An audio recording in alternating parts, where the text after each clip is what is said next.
na naman kami. Hello guys. Go in the sun, it's vitamin D. Nilalamig si Sheila. Baliktad.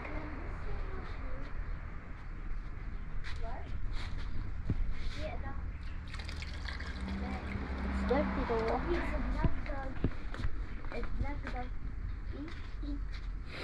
Do you finish, kids? Yeah. Okay. I forgot to brush my teeth. Okay. You brush your teeth. Wow, ang ganda ng hairstyle niya. You know, every day, not every day, but since before yesterday, I started putting water on my head and putting water on my face. You did not wash your face. You wash your face? No, No. Look, Superman's head. You did not wash well. In the Superman. Just like this Superman.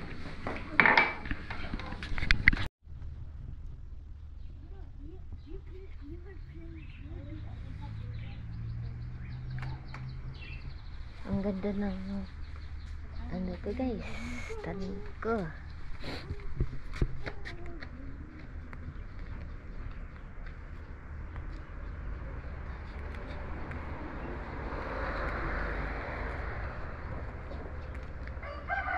Wala nang bulaklak na ang rose ko. Kailangan madiligan sila. Magdidilig ako.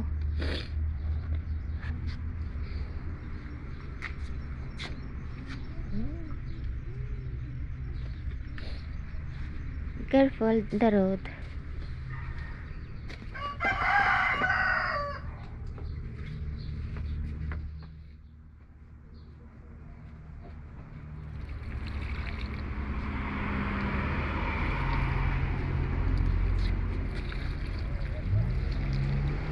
Yes, hero.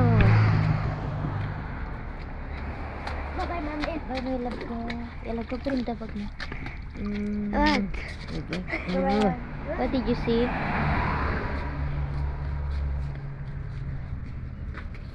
Ito yung malunggay.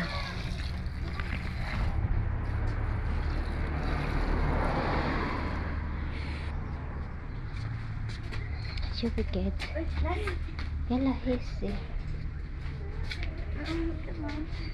Bye, I tied it, Mama. Yala, he's here.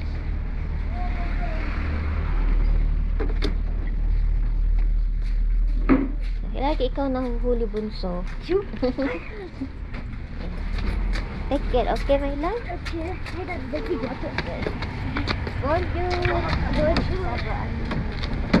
Merci.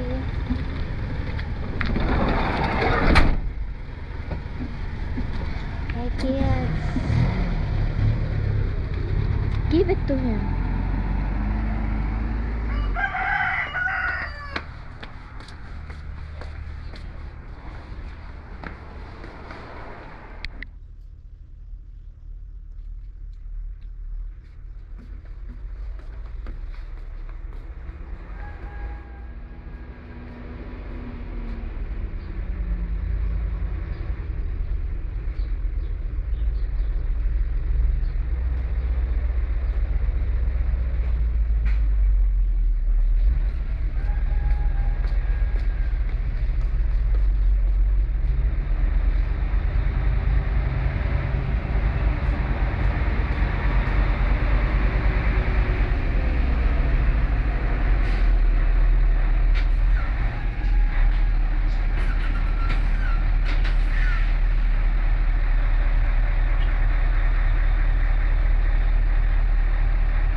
Tayo ulit ng breakfast.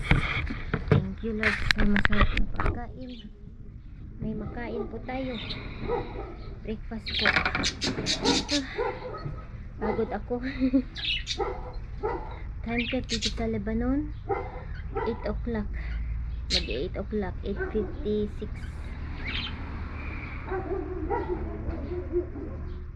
Ito yung dinner lunch. Ano ito breakfast ko guys. Ito, chia na may coconut milk at honey. Yan, binabad ko yung chia seed kagabi, nilagay ko sa ref. Nag-boil ako ng tubig. konting tubig, 1 tablespoon lang ito na chia, tapos coconut milk, and yung honey, 3 eggs, tapos ito yung itlog din na may niluto ko ng isang araw na may zucchini siya sa loob, yan, tapos cucumber, kamatis, at lettuce. May isa pa po akong kamote dito, pero snacks ko na yan mamaya pag gutom pa ako.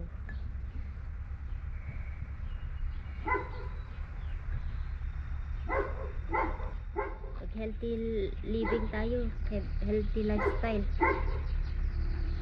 Kasi lately 2 weeks ago guys, bumalik yung hindi ako makahinga. Yung alam nyo, dahil sa kanin ako ng kanin.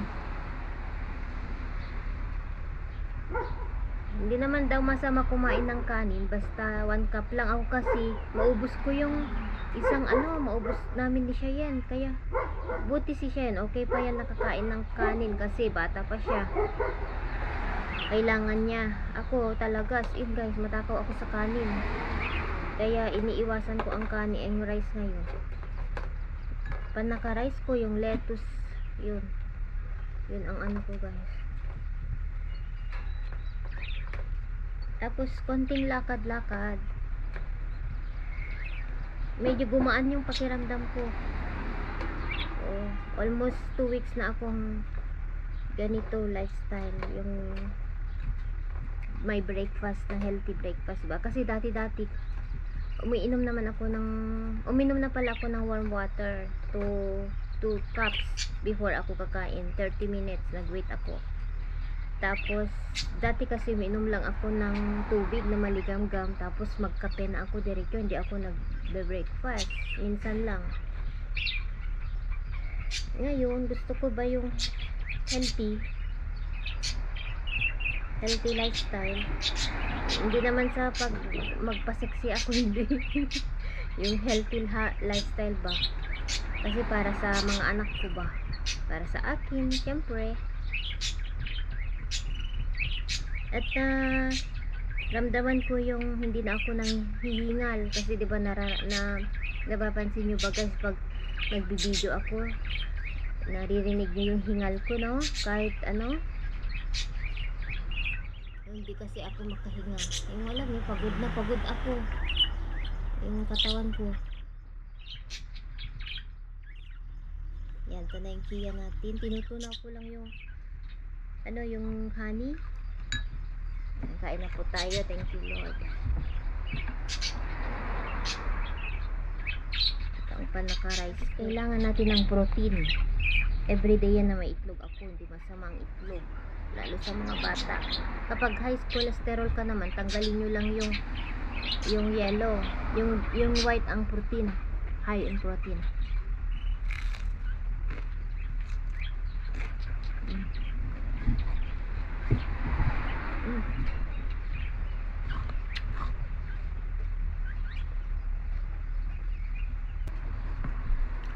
Mamaya ako magkape kapag gutom ako, yun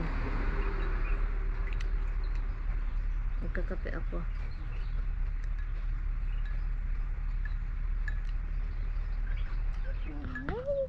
Walking kami ni Queen. Mamaya si Sky. Morning routine. Yes, mag-walk kami. Maganda ang panahon.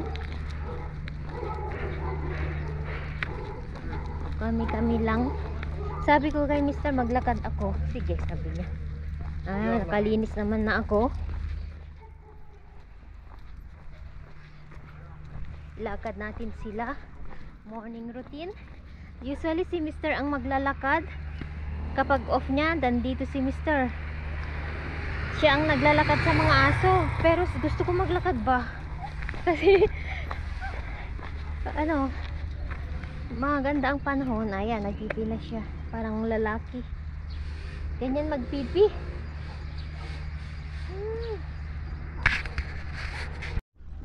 Alone.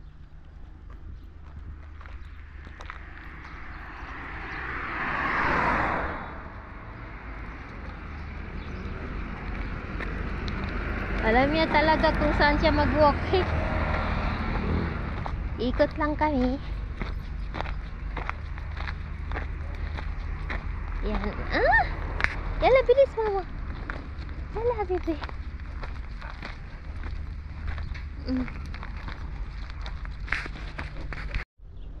Namumulaklak na po ang mga olive dito sa Beirut, pati sa bundok. Starting na po silang namumulaklak. Subik! Yala. Eto, maganda ito. Itong bulaklak na ito guys. O, tignan nyo. Pink siya. May white din. Yan. Ewan ko kung anong klaseng bulaklak ito. Parang puno siya ang tangkad-tangkad. O, taas-taas. Ganda. Pag summer na po. Ito yung bulaklak ng pomegranate. Wait tayo. Ayusin ko kasi sequin. Ito oh. Pomegranate ito guys. Yan yung bulaklak niya.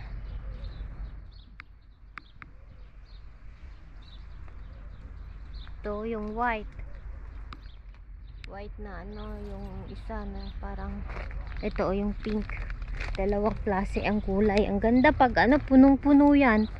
Taas-taas. Set. Good job. Walk slowly. Slowly, mami. Yala, ikot tayo doon. Come, mami. Hello, guys. Good morning. Parang afternoon na siya, pero morning pa lang.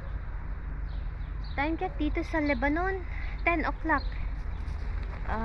Pero yung sikat ng araw, parang 1 o'clock na siya, pero hindi masakit sa skin. Okay lang. Vitamin pa ito. Vitamin D. Yala, mama. Ilakad ko pa si Sky. Yan. Dyan yung shortcut. Aha. May kukunin tayo, Pinalika. Kuha tayo ng bay leaf. Ito, kahapon, yung may-ari ng bahay na ito, tinanong ko siya. May aso din siya, kaibigan ko ba. Tinanong ko kung kaninong puno ito. Ito, yung laurel. Kasi, kinakat lang, tapos, walang kumukuha. Sabi niya, kuha ka lang. Walang may-ari, sabi niya. Ito siya, guys, oh. Iuwi ko sa Philippines. Kasi 'di ba binibili din naman natin ito. So kuha ako, ay wala pala akong pang ano, mamaya balik ako. Pag si Sky ang ilakad ko kasi wala akong dalang tawag ito. Wala akong dalang scissor, pangkat at saka panlagyan. Ito siya guys, oh. Oh. Meron akong tanim bigay ni George, kaya lang sa balde siya. Gusto ko kasi gawing bonsai. Nasa pot siya. Ito siya guys, oh. Oh. So, balik tayo. Ayan, oh. Nadadry lang siya, natatapon. Hindi nila ito kinukuha. Kasi nga, marami. Kuya, nalika dito, mama. Which way? Ito siya guys. Oh, dito ako kukuha mamaya. Mag-cut tayo dito. Tapos, i-dry natin. Oo, kuha tayo ng ano, balik tayo sa bahay. Kuha tayo ng pang gunting, ay pangkat. Ayan, oh. Pwede pa itanim daw ang mga ito kasi nag-search ako. Itanim sa lupa yung cutting. Pero syempre hindi ako magdadala ng cutting na. Yung dahon lang ang dadalhin ko. Ayan. Kasi nabibili din naman ito, guys. Sa atin, 'di ba? Magdala tayo ng marami, i-vacuum ko para hindi mag-take ng space. So, tara, let's go. Let's go, Queen. Kuha tayo ng panlagyan, mama. Hi. Ayan, sis, guys.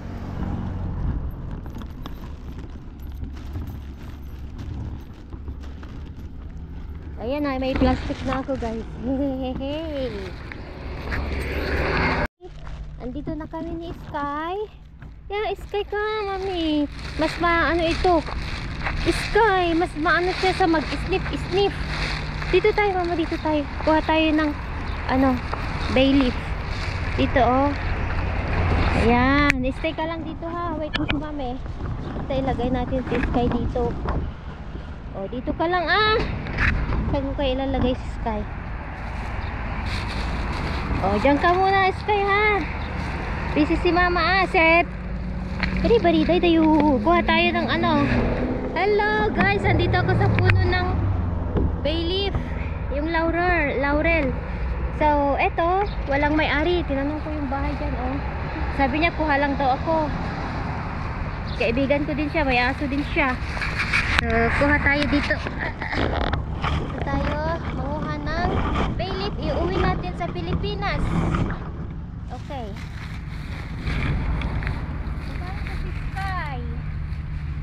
Ayan, oh. Guys, oh.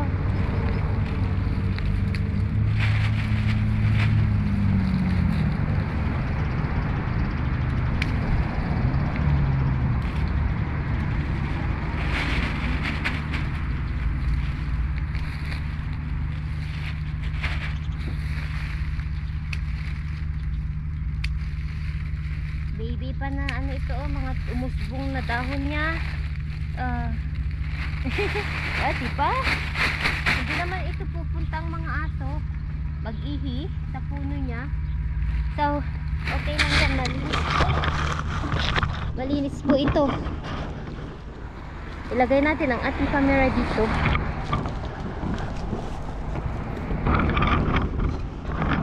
Okay. Ayan na, dumihan ng aking camera. May mga ganito na dumikit oh.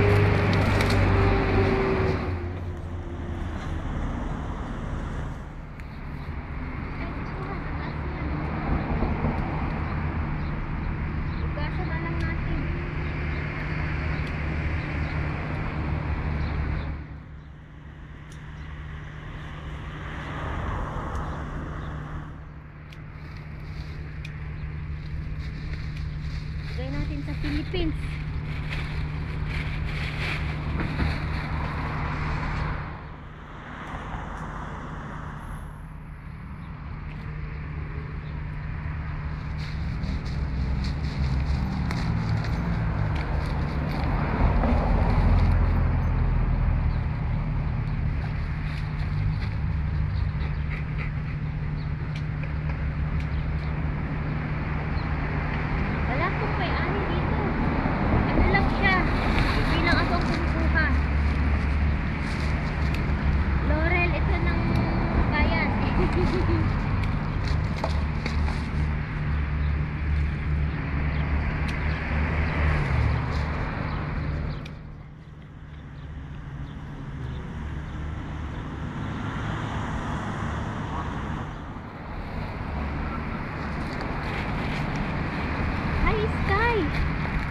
Doon tayo. Doon tayo guys.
guys. Tuso si Mami Laura, ano? Ugasan natin ito, tapos i-dry natin, tanggalin natin yung dahon. And yun, dalhin natin ito sa Pilipinas. Ayan, oh guys, oh. Ayan na si Sky ko, let's go. O, diba? Pasalubong sa Philippines. Laurel. Okay? Mataas sila, sa baba ko kinuha. No, Mami! Let's go! Come na. Come, bebe.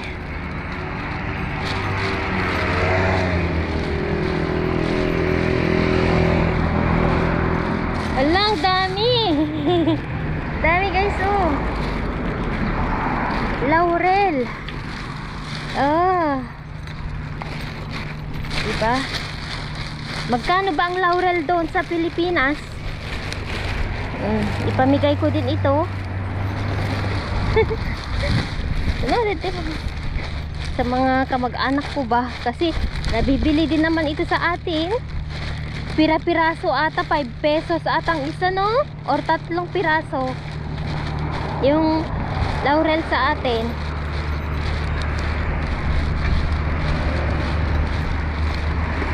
Pwede lang mag-uwi kasi yung mga bisita namin noon galing sa Amerika, nagdala sila, nag-uwi sila.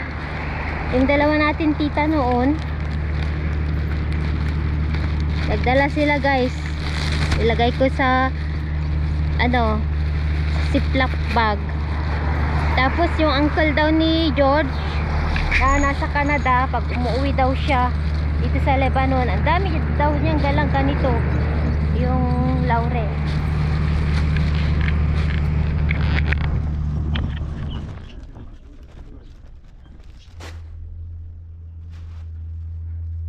Anahin natin ito guys. Yung tawag ito, yung nakuha natin kanina na laurel, para i-bilad na natin, hugasan and bilad ba. Saan na yung gunting ko?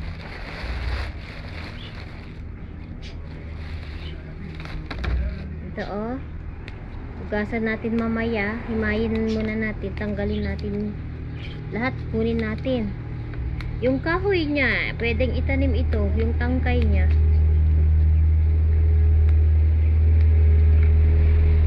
Pero hindi ko tatanim kasi meron na akong tanim. Ang lalaki, oh. Ang bango. Oh, tapos ilagay natin ito sa ziploc bag. Oh, di may gagamitin na ang pamilya sa Pilipinas. Dito, inaano lang ba? Binabaniwala. Dami.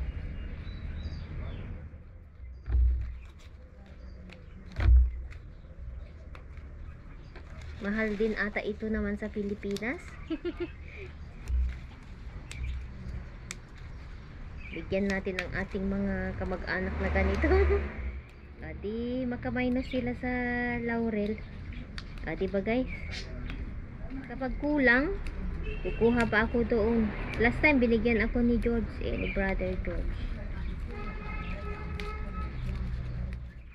Doon din sa kanila madami ganito guys. 3 ata na puno yung ganito na meron sila. Siya yung nagbigay ng tanim ko na ganito, yung doon sa harapan namin. Yun. Sabi niya last time bibigay niya ako, pero nahiya naman ako na ipa-remind sa kanya. Kung maalala niya, di kukunin ko pa rin. Hindi naman ito mabigat guys, maano lang, magaan siya. I-vacuum ko siya para hindi siya mag-take ng space.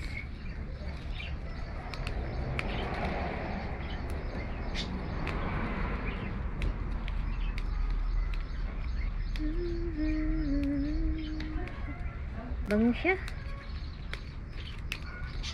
Mas matapang pag ano, no, fresh.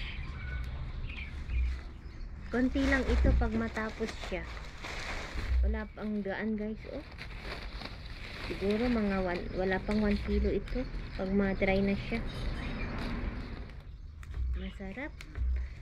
Ito ilagay sa ano, lauya.